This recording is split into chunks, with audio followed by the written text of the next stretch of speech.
Good Sunday morning to you. I'm Danilo Evangelista, and welcome to this week's Tropical Weather Outlook. It is May 3rd, 2026, and we are now in the month of May. 1 month away now till hurricane season in the Atlantic, which of course begins on June 1st. And as you could tell by me saying that and by the title of the thumbnail card, that is what we're going to be focusing on this video. How are things shaping up now for hurricane season, since we are now a month away and the clock, of course, is ticking ever more closer with each passing day till hurricane season? We're going to go over El Nino, the latest climate models so far which have come out for the month of May, like the CANCIPs, and signs of life potentially already showing up in the Atlantic and the Pacific too. You'll want to stay tuned for that. And with that being said, hope you enjoyed today's video. Fasten your seatbelts and let's get started. Obviously, as always, every single week we go over how many days now we are away till June 1st. This week, as of May 3rd, and, a day late, because usually I do these videos on Saturday, but wasn't able to get to yesterday's video, or this week's video yesterday, so I'm doing it now. So subtract 1 from what it would have been yesterday. Yesterday would have been 30 days, but today is 29. So we're even closer today than we were yesterday, and it's going to be like this from here on out. But what are we looking at tropical activity-wise globally in the month of May? An interesting fact for you, I found out about this not long ago, but typically May is the least active month for global tropical cyclone activity, and you can clearly see that right now. No active storms on the website here on Cyclonic Weather, and that's usually because the southern hemisphere is winding down, if not already completely, dead by the time we get to May. Their tropical cyclone season ends, but obviously the Atlantic and the Pacific has not woken up yet. Occasionally we get some North Indian Ocean cyclone activity, and I think there actually are signals for that potentially in the upcoming weeks, but that typically doesn't happen until later on in the month.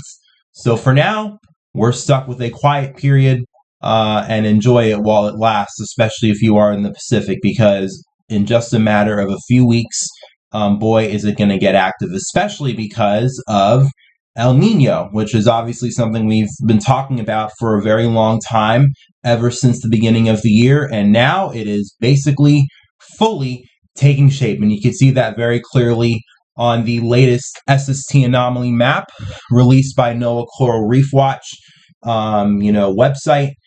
We go over this map every single week, and the latest map updated as of yesterday, although this is always a day behind. First of all, you can see the Pacific very, very warm. Along the equator here, we're now starting to see some of these anomalies begin to reach, small pockets of 2 degrees Celsius. You can see it already here, and, even warmer pockets as well, closer to South America. And the entire Pacific in general, at least the equatorial Pacific, but even the tropical and stretching into the subtropical Eastern Pacific here as well, we're starting to see anomalies begin to become widespread in the 1 degree Celsius shading. And so if you were to kind of use that to get a sense of how strong the developing El Nino might already be reaching, some would say that we are already nearing moderate territory, at least with the current SST anomalies. And in fact, let's take a look at the Nino 3.4 region right now. And these are the daily values averaged from the Nino 3.4 region, which is roughly right here, kind of in between the Central Pacific and the Eastern Pacific basins. And I mean, if you look at the map here, you see a lot of these 1 degree Celsius shadings already in that area. And what do you know? The average is 0.9 degrees Celsius.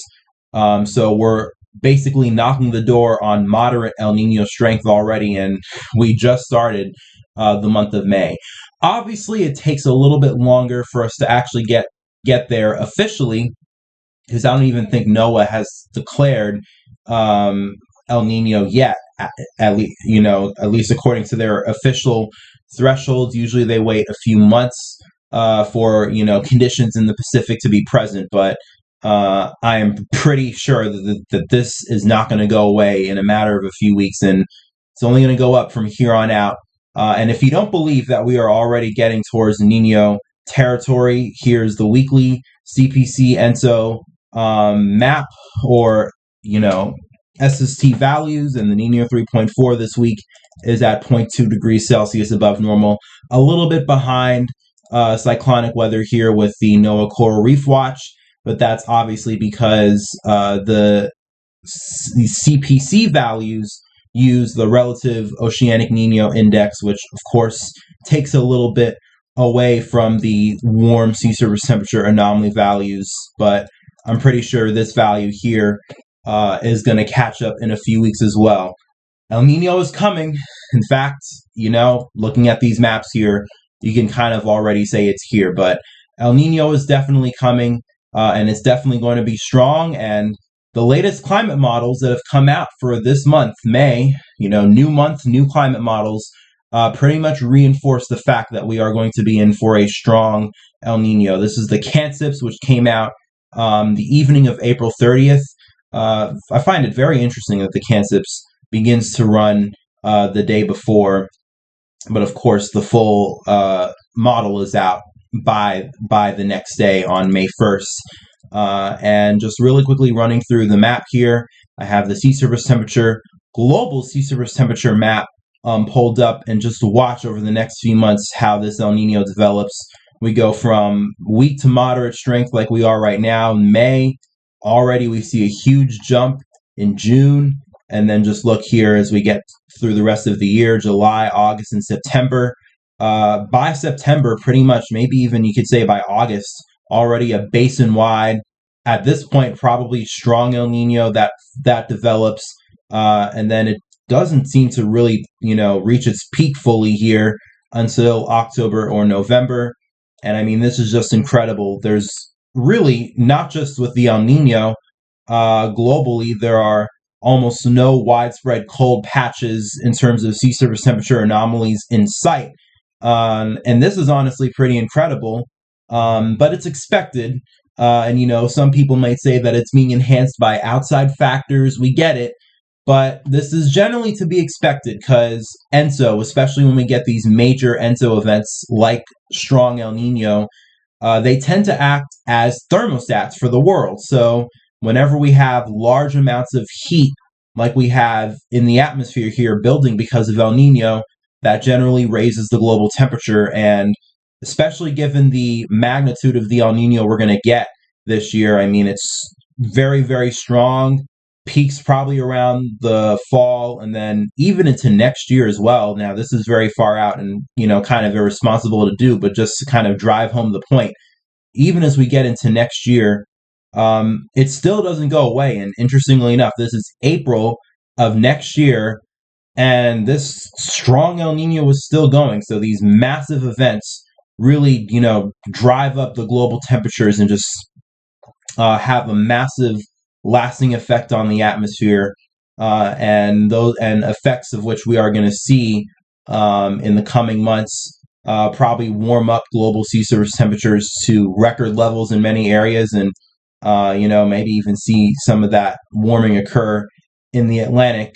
And just to kind of put into perspective again how strong this El Nino is going to be, this is a tweet from the World Climate Service, and this account posts the CANCIPS strength forecast for the Nino 3.4 every single month whenever the CANCIPS comes out. So I really like it, and I always look forward to it whenever they post it every single month. So thank you very much. And I mean, this is just incredible. Look at how strong they forecast for May.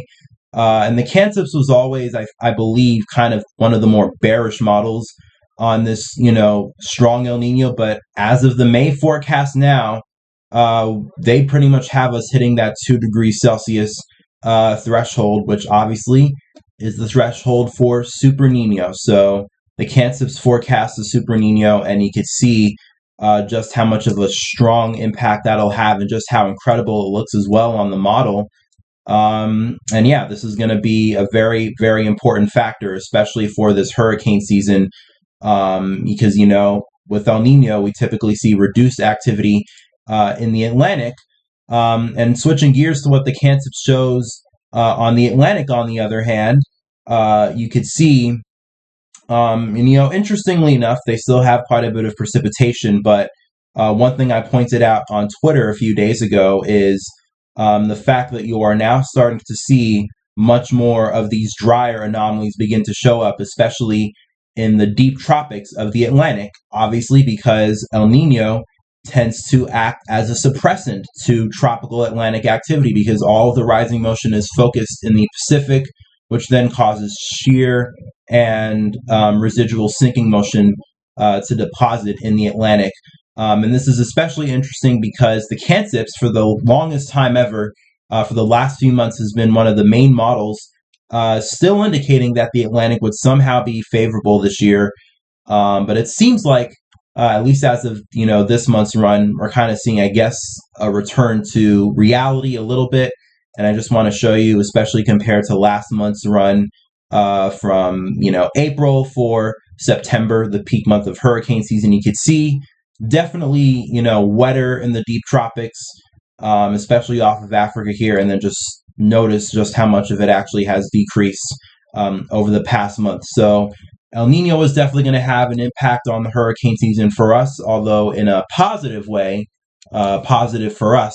And then meanwhile, obviously, as we have so much heat here in the Pacific, let me show you the precip values here for how the Pacific is looking, and obviously, very predictably, a bunch of green everywhere. I mean, the Pacific is probably going to be in for an extremely active hurricane season this year. And I mean, you can just see it all the way from June, July, August, September, October, and especially September, October. It is very interesting how wet the Eastern Pacific here is, especially because typically in strong El Nino events, we tend to get some upper echelon, very intense hurricanes to develop in the Eastern Pacific, like we saw in 2015 with Hurricane Patricia.